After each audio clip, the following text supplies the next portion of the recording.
En esta clase vamos a hablar entonces de trastornos hipertensivos en el embarazo, sobre todo de lo que es preeclampsia y eclampsia, dos trastornos del embarazo que implican especial relevancia por la gravedad que pueden llegar a suscitar para la salud materno y fetal.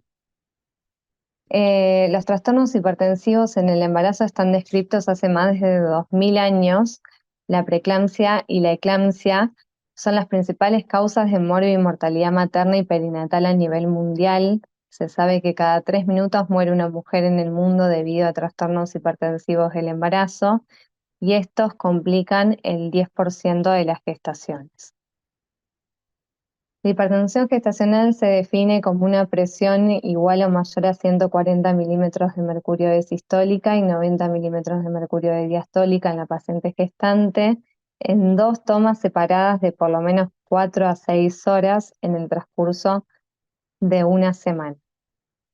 Debemos diferenciar distintos cuadros hipertensivos que pueden llegar a aparecer en el embarazo, como puede ser el más leve de hipertensión gestacional, que se diagnostica después de las 20 semanas de gestación, y el diagnóstico es confirmado si la presión retorna a valores normales dentro de las 12 semanas posparto.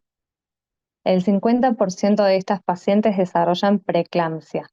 La preeclampsia es un desorden multisistémico que asocia, además de la presión arterial, un daño a órgano blanco.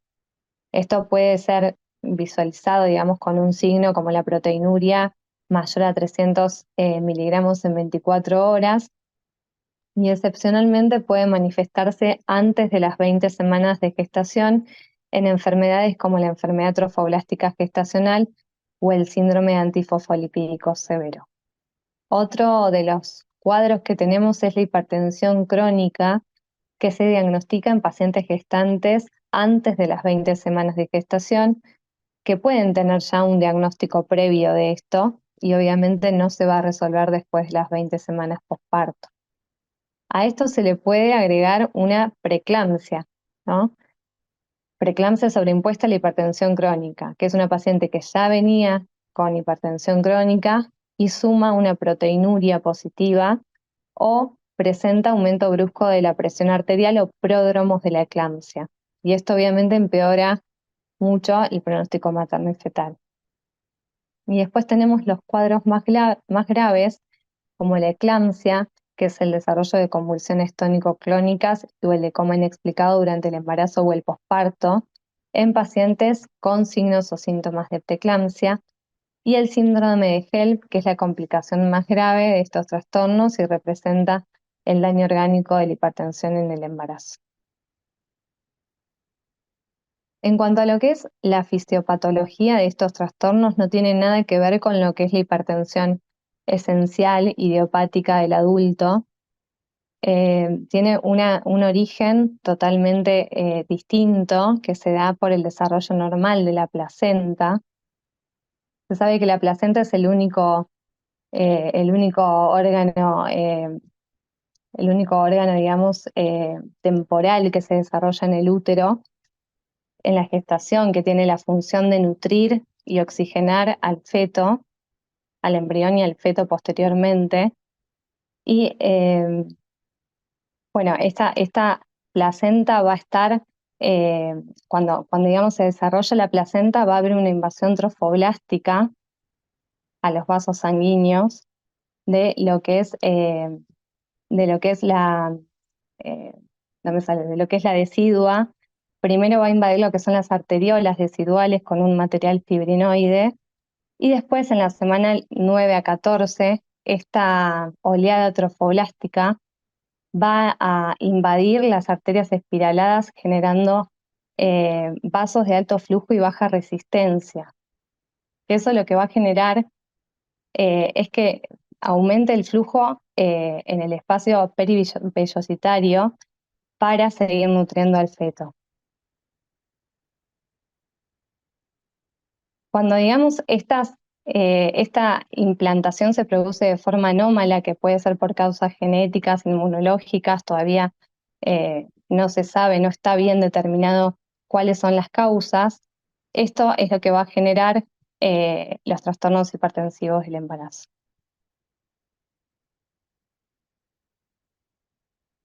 En cuanto, bueno, esta placentación anormal va a generar una placenta poco perfundida, lo que va a generar una restricción del crecimiento intrauterino, probablemente, con la probabilidad de muerte fetal, y va a liberar proteínas proinflamatorias. Estas proteínas proinflamatorias van a generar espasmos eh, locales que va a tener una afectación multisistémica. Por ejemplo, a nivel del riñón va a generar oliguria, generando como signo de órgano, como signo de daño de órgano blanco, eh, y la proteinuria por el daño glomerular. A nivel de lo que es la retina va a generar visión borrosa, fosfenos, escotomas. A nivel hepático va a generar lesión e inflamación de los sinusoides hepáticos con elevación de las enzimas hepáticas y va a producir un estiramiento de lo que es la cápsula de Gleason, provocando un dolor en el cuadrante superior derecho. A su vez, el daño endotelial va a generar la formación de trombos con consumo plaquetario, generando la plaquetopenia, y por por un factor, digamos, traumático va a generar la hemólisis de los glóbulos rojos. Este daño endotelial a su vez va a generar aumento de la permeabilidad con edema generalizado en piernas, cara, manos, edema pulmonar que puede causar tos y disnea, y edema cerebral que puede causar cefalea, confusión y convulsiones. ¿Cuáles son los factores de riesgo para los trastornos hipertensivos del embarazo?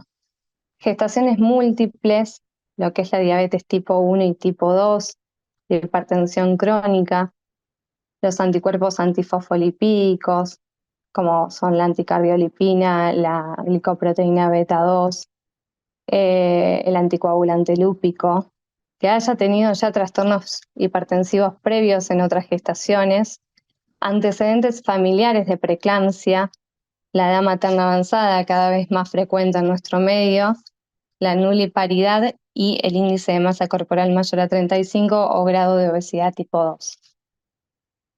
En Argentina el consumo de calcio es menor a lo recomendado, se recomienda una dosis de calcio mayor a 600 miligramos día. Por eso, como prevención primaria, la suplementación de calcio se recomienda. Y en estas pacientes con factores de riesgo, también se recomienda la indicación de ácido acetilsalicílico 150 miligramos día, porque se sabe que disminuye en un 17% el riesgo de la preeclampsia. En cuanto a la evaluación de la paciente con hipertensión gestacional, vamos a realizar una anamnesis detallada sobre los síntomas, los antecedentes, los factores de riesgo que tenga, una evaluación clínica donde vamos a evaluar los signos vitales, la evaluación neurológica, cardiovascular, respiratoria, de los edemas, de los pródromos, que después vamos a ver bien de qué se trata, una evaluación obstétrica, un examen de laboratorio con parámetros como hemograma, coagulograma, función renal, hepatograma, LDH, que me va a hablar de hemólisis, ácido úrico, la proteinuria, y obviamente vigilancia de la salud fetal con un Doppler fetal, ya que esta patología puede afectar los vasos fetales y generar, por ejemplo, flujos reversos de fin de diástole de las arterias umbilicales.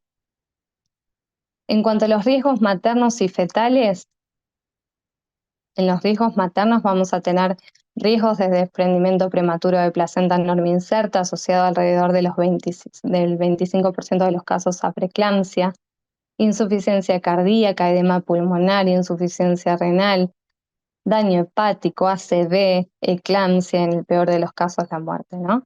Y entre los riesgos fetales y neonatales, retardo de crecimiento intrauterino, prematurez por tener que finalizar el embarazo antes de término, vasoconstricción fetal, insuficiencia cardíaca intrauterina y muerte fetal o perinatal.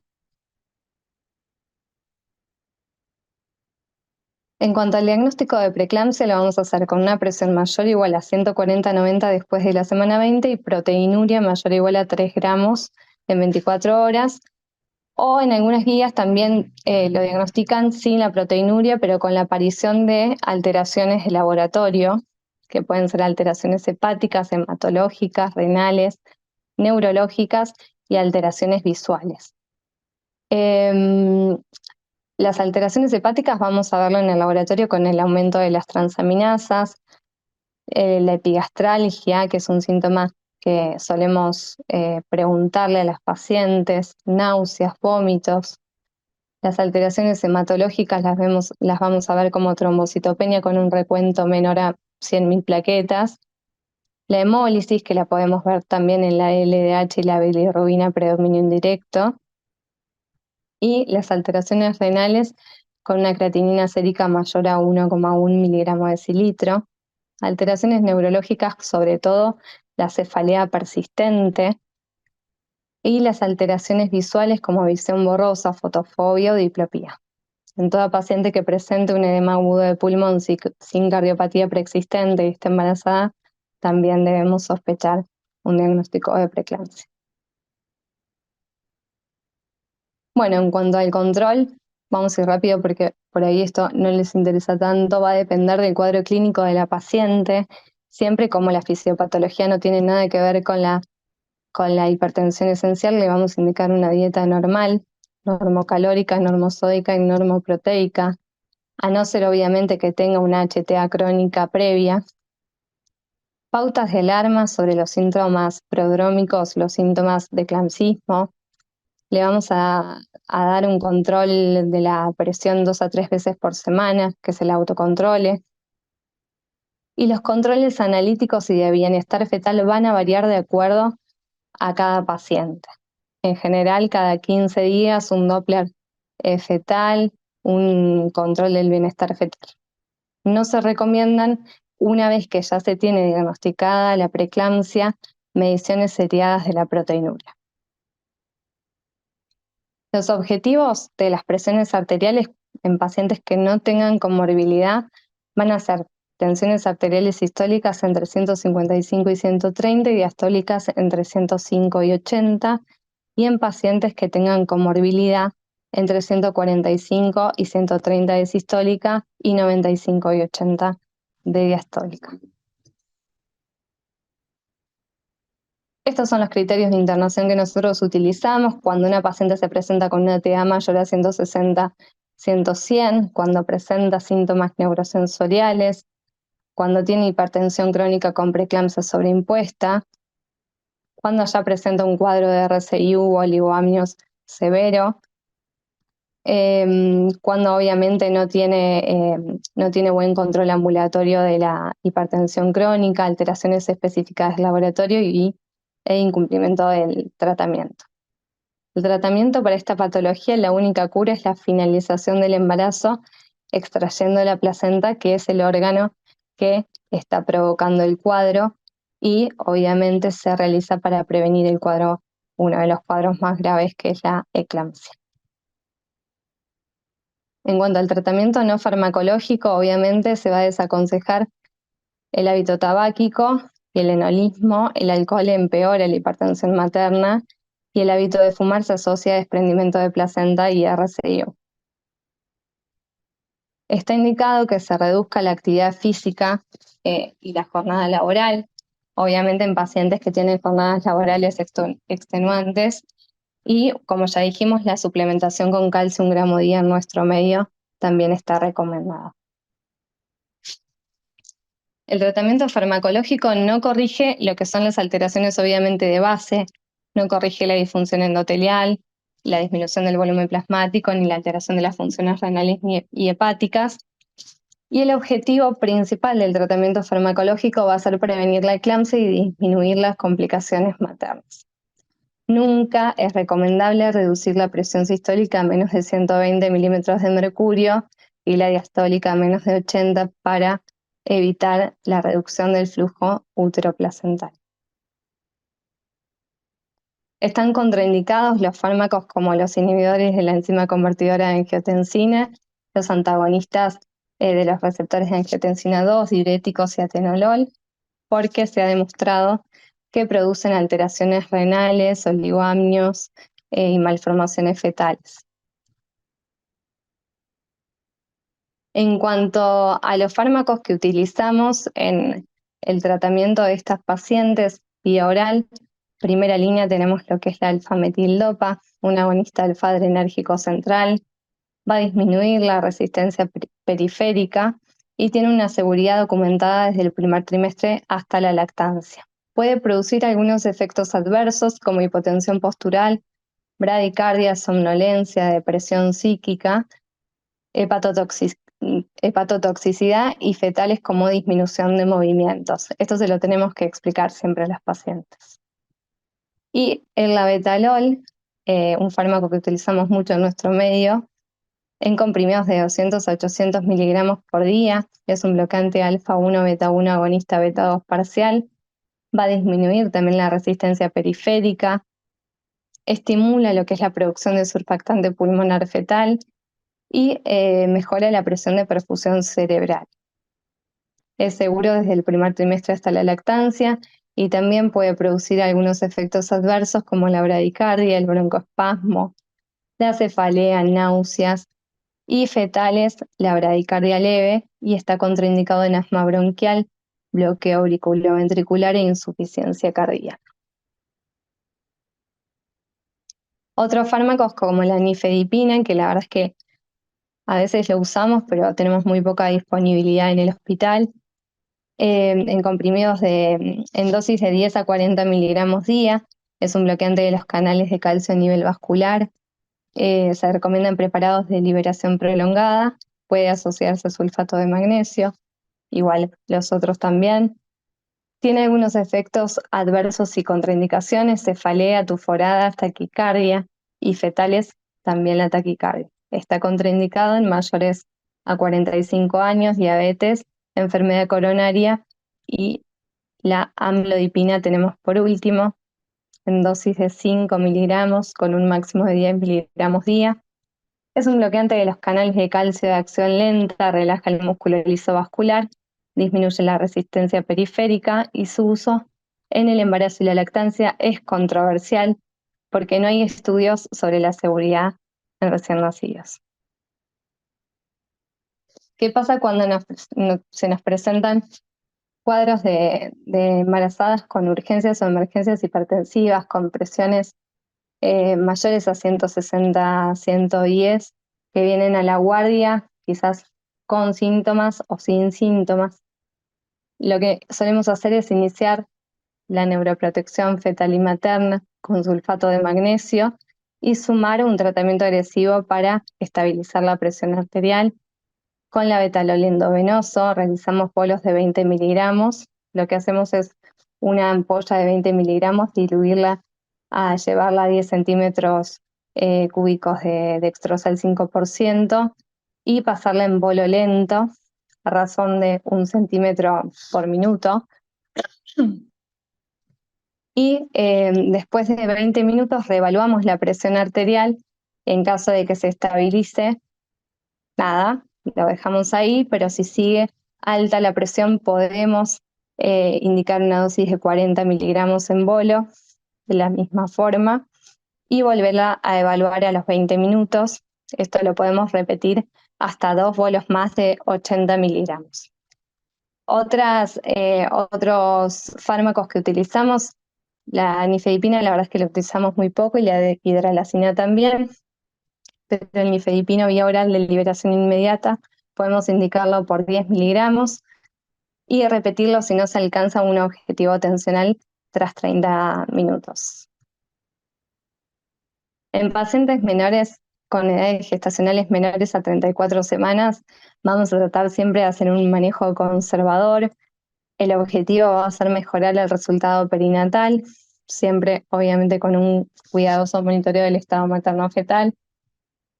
Y podemos expectarlas, digamos, una internación para observación con sulfato de magnesio por 24 horas si la preeclampsia es grave, con control de diuresis, frecuencia cardíaca, frecuencia respiratoria, saturación de oxígeno y reflejo patelar, que esto siempre se lo vamos a indicar a todas las gestantes que sulfatamos o puérperas. Maduración pulmonar en caso de que corresponda, laboratorio seriado de hipertensión y vamos a manejar según los registros que presente con medicación antihipertensiva. En estas pacientes, desde la viabilidad fetal hasta las 34 o 6 semanas, les vamos a indicar maduración pulmonar fetal. En general utilizamos betametasona, una ampolla intramuscular de 12 miligramos cada 24 horas con 2 dosis. Siempre obviamente esto es para prevenir lo que es el distrés respiratorio en caso de que haya que finalizar el embarazo de urgencia. Y en la preeclampsia sin criterios de severidad, la finalización va a ser a las 37 semanas. La vía de parto recomendada es la vaginal, siempre que obviamente no sean inducciones largas, teniendo en cuenta los antecedentes obstétricos, el BISHOP, etcétera, ¿no? Y el cuadro clínico general. Está recomendado lo que es el manejo activo del tercer estadio del parto, del alumbramiento, con oxitocina endovenosa o intramuscular, y contraindicados lo que son los derivados de ergotamina y ergotamina por la vasoconstricción que generan, ¿no? Y en la preeclampsia con criterios de severidad, siempre vamos a tratar en lo posible de que la finalización sea previa maduración fetal. A veces se puede y a veces no. Vamos a diagnosticar lo que es la hipertensión severa refractaria al tratamiento cuando tenemos ya 2 fármacos instaurados a dosis máximas o 3 fármacos en dosis no máximas y continúa con presiones elevadas iguales o mayores a 160-110 y signos como oliguria, insuficiencia renal, hepática, trombocitopenia, hemólisis y alteración de las pruebas de coagulación. El sulfato de magnesio lo vamos a indicar en preeclampsia con signos de severidad, reduce lo que es el riesgo de aparición y recurrencia de la eclampsia.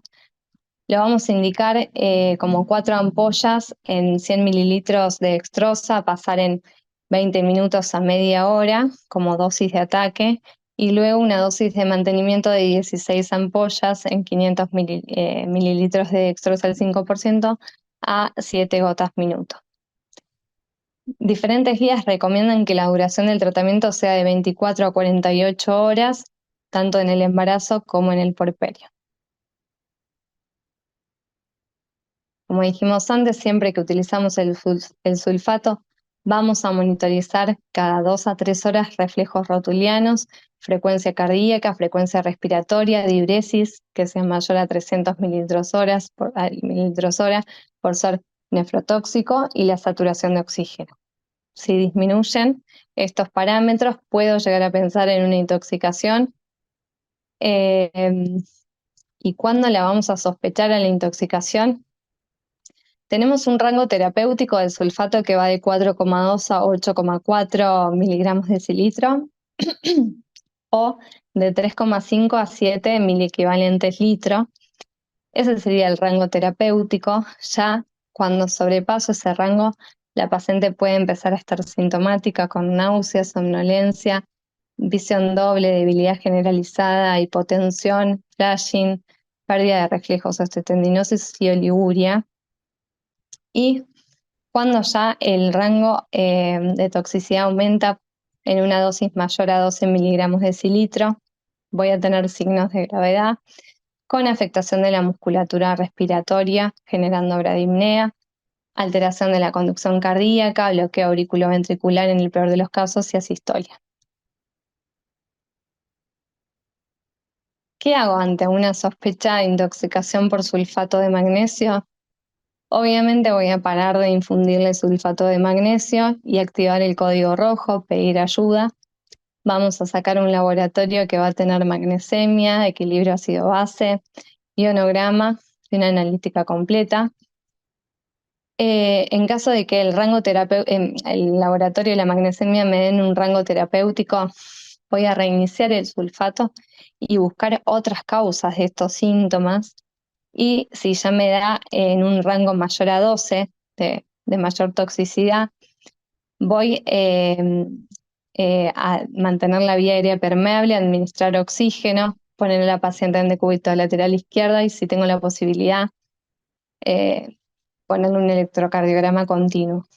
y lo que dejamos siempre al pie de cama cuando indicamos sulfato, que es el gluconato cálcico, el antídoto del sulfato, lo vamos a pasar en un bolo de 1 gramo endovenoso.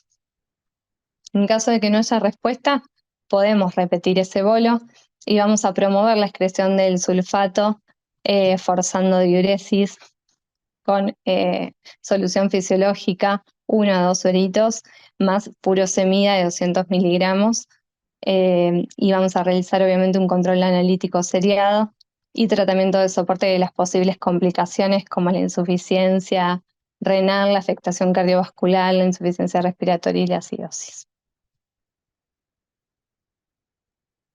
Bueno, estos son algunos criterios de finalización inmediata: cifras hipertensivas refractarias al tratamiento, alteración de la vitalidad fetal, un Doppler patológico, eclampsia, complicaciones obviamente como el desprendimiento prematuro de placenta normo inserta, pródromos de eclampsia persistentes, impacto de órgano blanco y alteraciones de la coagulación. Uno de los cuadros más graves es la presencia de convulsiones o coma en una gestante o puérpera sin antecedentes. En la mitad de los casos se dará en gestaciones pretérmino, en un 59% anteparto. En un 20 a 25% de los casos cursan con una mínima elevación de las cifras de tensión arterial y sin proteinuria. El riesgo de recurrencia de estos cuadros es del 2%. ¿Y qué vamos a hacer ante esto? El algoritmo TACHA. Nuevamente, activar el código rojo y pedir ayuda a quien tengamos, enfermería, anestesia, obstétricas, lo que sea, y proteger a la paciente de posibles traumatismos. Los posibles traumatismos pueden derivar, por ejemplo, en un desprendimiento de placenta. Vamos a asegurar la vía aérea permeable, aspirar la aspiración faríngea si se precisa. Vamos a ver que la paciente tenga respiración espontánea, si no la vamos a ventilar con ambú y oxigenoterapia. Y vamos a ponerla a la paciente en decúbito lateral izquierdo y colocar en lo posible, si tenemos un acceso venoso y podemos colocarle otro mucho mejor, en estos casos a veces es muy dificultoso, pero le vamos a colocar en un acceso venoso y vamos a valorar el nivel de conciencia de pupilas, siempre monitorizando todos los signos vitales y sondando a la paciente porque el tratamiento va a ser el sulfato de magnesio, que lo vamos a pasar en un bolo de 4,5 gramos, sumado a una perfusión continua de 2 gramos hora. En caso de que no responda con ese bolo, vamos a pasar otro de 2 gramos sumado a la perfusión, y en caso de que no responda ya podemos contar con drogas como el diazepam de 10 miligramos endovenoso en 1 minuto o la fenitoína a razón de 15 miligramos kilo endovenoso en 1 hora, con control tensional siempre. Vamos a bajarle la presión a la paciente igual que lo hacemos en una crisis hipertensiva con bolos de labetalol y vamos a comprobar el bienestar fetal. Después de esta convulsión vamos a tomar los signos vitales a la paciente, realizar un laboratorio ácido-base, un control de vitalidad fetal, evaluar la finalización del embarazo. La verdad es que las guías lo recomiendan vía vaginal, pero bueno, depende el BISHOP de la paciente también, ¿no? Y se recomienda un estudio cerebral de imagen posterior para evaluar lo que es la leucoencefalopatía reversible posterior, que es un cuadro que deviene del edema que genera este trastorno. Y bueno, el cuadro de mayor gravedad, el síndrome de HELLP, es una variante de la preeclampsia grave con especial afectación microangiopática. En un 10 a 15% de estas pacientes no existe hipertensión, va a tener una clínica con hemólisis, enzimas hepáticas elevadas, descenso de plaquetas, puede estar acompañado o no por signos clínicos como hipertensión severa, dolor en epigastro, hipocondrio derecho, náuseas, vómitos, omalgia, malestar general. En el laboratorio vamos a encontrar un LDH mayor a 600 unidades litro y esto puede estar determinado en un frotis de sangre periférica como esquistocitos, eh, más bilirrubina sérica mayor a 1,2 unidades litro, a predominio de bilirrubina indirecta. Las enzimas hepáticas elevadas, como la GOT mayor a 70, en general las transaminasas duplican su valor normal, GPT mayor a 40 y recuento plaquetario bajo menor a 1000, dependiendo de la gravedad del cuadro, pueden llegar por debajo de 50.000. El HELP tiene varios diagnósticos diferenciales, como por ejemplo el hígado graso, la púrpura trombocitopénica trombótica, la púrpura eh, trombótica idiopática y el síndrome urémico hemolítico. Obviamente estos cuadros son muy difíciles de diagnosticar, además por la urgencia, la emergencia eh, que reviste, digamos, el tratamiento, la instauración del tratamiento de manera urgente, ¿no? Los 4 pilares fundamentales en el síndrome de HELP son el diagnóstico temprano, la finalización expeditiva del embarazo, la terapia intensiva de las complicaciones y la prevención de la eclampsia con sulfato de magnesio. Todas las pacientes con síndrome de HELP deben recibir sulfato de magnesio y tener un manejo en terapia intensiva. El manejo antihipertensivo va a ser igual al de la preeclampsia con signos de severidad y le vamos a sacar un laboratorio seriado cada 8 a 12 horas a estas pacientes. Por último, corticoides sí o no. Hay varios ensayos clínicos. Hay un ensayo clínico aleatorizado realizado que no demostró ningún beneficio clínico. Es un ensayo Cochrane del 2010 eh, que demuestra que no hay beneficio en cuanto a lo que es la morbilidad materna.